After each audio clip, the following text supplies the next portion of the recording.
Ayan, titikman na natin itong ginawa nating garlic butter seafoods pasta.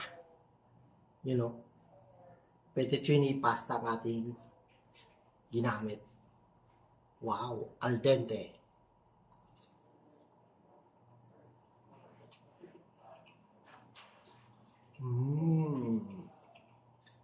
Super sarap. Hipon.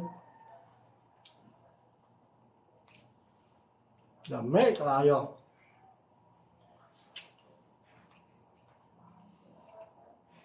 Para na rin tayong gumawa nito na kulang na lang dito is yung mais, yung garlic butter. Sarap. Ginamitan natin ng pasta. Hindi na rice, pasta.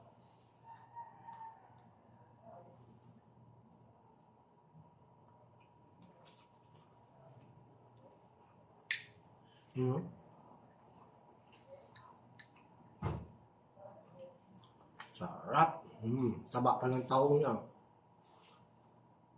Ganito ang klaseng tahong taba.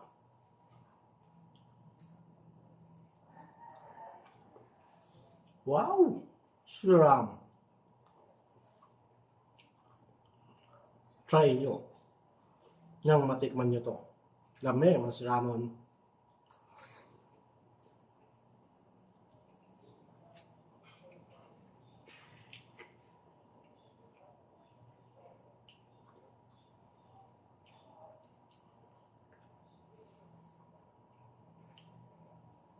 Sarap maraming garlic.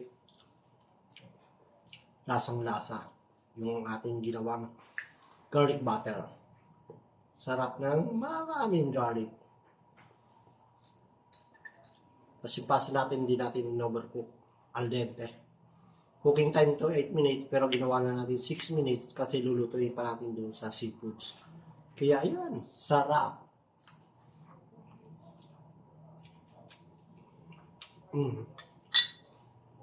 Garlic bread na lang kulang nito. Sarap pag may garlic bread.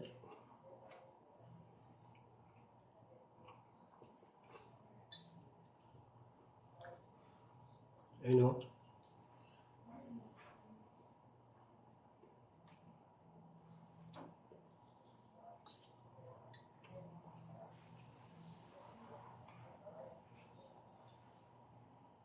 Chiki na.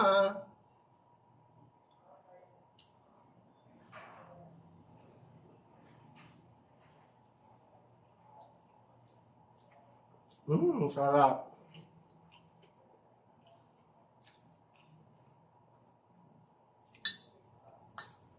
Garlic bread. Pampalper dito. Sarap.